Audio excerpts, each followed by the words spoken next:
Olá, tudo bem com vocês? E hoje o nosso devocional do dia encontra-se no livro de Atos dos Apóstolos, capítulo 16, versículo 18.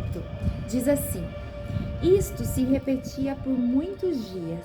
Então, Paulo, já indignado, voltando-se, disse ao Espírito: Em nome de Jesus Cristo, eu te mando, retira-te dela. E ele, na mesma hora, saiu. Aqui nós vemos que a partir do versículo 16, do capítulo 16, vai falar sobre a cura da jovem adivinhadora. Paulo, e Silas estavam ali a caminho da oração. E aqui diz que saiu ao encontro uma jovem possessa de um espírito adivinhador, no qual ela dava grandes lucros aos seus senhores. E seguindo a Paulo e aos seus companheiros, ela ia atrás deles dizendo que eles eram homens de Deus. Ela clamava dizendo: Estes são servos do Deus Altíssimo e vos anunciam o caminho da salvação. E aí diz no versículo que nós lemos que isso foi se repetindo por vários dias. Porém, nós vemos o quê? Ela não estava dizendo nenhuma mentira, não é mesmo? Eles eram homens de Deus e anunciavam realmente o caminho da salvação. Mas o que eu quero dizer para vocês é que nem sempre, como aconteceu com esta jovem, ela estava possessa de um espírito adivinhador. Nem sempre aquelas pessoas que falam bem de você realmente gostam de você, sabia? Infelizmente, tem pessoas que estão te aplaudindo, estão aparentemente te apoiando, mas na verdade elas não estão realmente fazendo isso de coração. E você precisa saber, você precisa ter intimidade com o Espírito Santo para que ele venha te dar discernimento, assim como Paulo teve discernimento de saber que aquelas palavras não vinham de Deus, mas vinham do inimigo, vinham realmente do diabo. Ela era um instrumento usado pelo diabo. E aqui nós vemos que ela era escrava duas vezes, dos seus senhores, dos homens na qual ela trabalhava e dava o lucro daquilo que ela adivinhava, mas também escrava do diabo, pelo qual ela trabalhava e era enganada achando que ela adivinhava as coisas, mas era o diabo que falava para ela, porque ele também sabe de muitas coisas.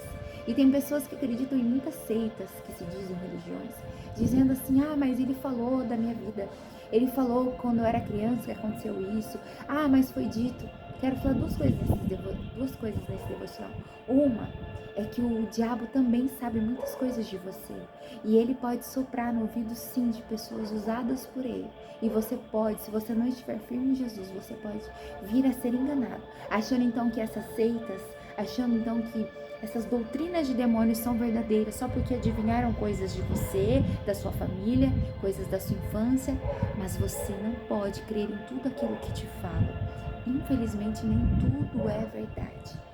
O diabo, ele é o pai da mentira. E como ele é milenar, ele está aqui desde sempre, ele nos conhece também, não como Deus, é claro, mas ele sabe muitas coisas e ele muitas vezes usa isso para nos enganar. E há muitas pessoas caindo em doutrinas, em seitas malignas, achando que é de Deus e não é. Por isso, fique firme no Senhor, para que você não venha a ser enganado por nenhum vento de doutrina, não seja levado. Amém? Que você tenha o Espírito Santo para ele te mostrar e te dar discernimento para saber o que é de Deus e o que não é de Deus. E a outra coisa que eu quero dizer para você neste devocional é que, como eu disse, nem todos que falam bem de você realmente estão pensando bem de você. Essa jovem falava coisas verdadeiras deles, que eles eram homens de Deus, servos do Deus Altíssimo. Mas, na verdade, não era algo bom que ela estava falando. Ela estava sendo ali, como eu disse, usada pelo inimigo. E foi quando Paulo se indignou com aquilo, ele não aguentava mais. Ele repreendeu aquele espírito e ali diz que ela ficou livre dele na mesma hora. Que você possa pedir ao Senhor, pedir ao Espírito Santo, que é o nosso melhor amigo, que ele venha te dar discernimento para que você possa compreender as pessoas que estão realmente ao seu lado, que estão realmente vibrando, estão felizes pelas suas conquistas, estão felizes por você, e aquelas que só estão falando com a boca, mas no coração está totalmente dizendo ao contrário, estão totalmente pensando ao contrário. Que você possa ser liberto, livre de pessoas assim ao seu lado. Abençoe elas, mas não ande com essas pessoas que, na verdade, não ficam felizes com a sua vitória, e não falam realmente de coração, só estão falando com as suas bocas, mas estão pensando e sentindo outras coisas. E a outra coisa é que não caia em qualquer bajulação. Não caia por palavras bonitas que falam para você. Nem sempre aquilo que estão falando de bom realmente estão sendo sinceros. Amém? Que você tenha discernimento como Paulo teve. E se você vê que não é do Senhor, que você repreenda e não permita ser bajulado. Não é isso que Deus quer. Não permita que pessoas fiquem somente falando coisas boas, mas que na verdade elas não pensam nada disso. Você tenha discernimento. Se você não tem, peça ao Espírito Santo que Ele te dará. Amém? Que você guarde esta palavra, medite nisso, não caia em qualquer palavras bonitas. Peça para o Senhor te mostrar quem são os verdadeiros amigos, as verdadeiras pessoas que torcem por você, aquilo que realmente vem de Deus e aquilo que não é de Deus. Deus te abençoe. Compartilhe esta mensagem com mais pessoas para que elas também ouçam